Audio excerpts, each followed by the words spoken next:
These women didn't know Anine Booysen, but they've come here to mourn a girl who was savagely butchered just a few hundred meters away from her home.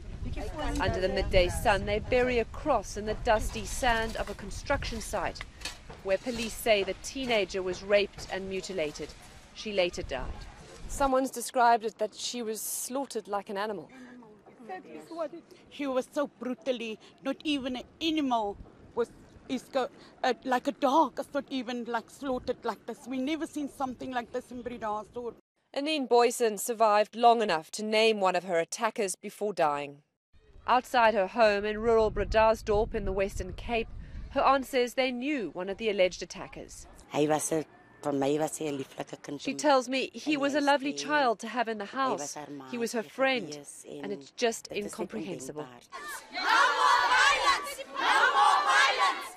Later, many others marched through the streets towards the crime scene.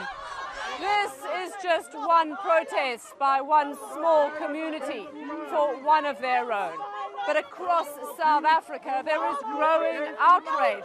Surprisingly, in a country which is becoming increasingly hardened to high levels of sexual violence.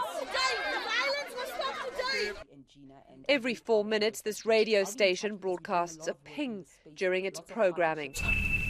An audible reminder to its listeners that on average every 4 minutes a person is raped here. With that kind of statistic, many other women would have been raped since Anine was brutalized last weekend. This is her mother laying a wreath for her daughter. It's taken nearly a week for the country to learn of her story.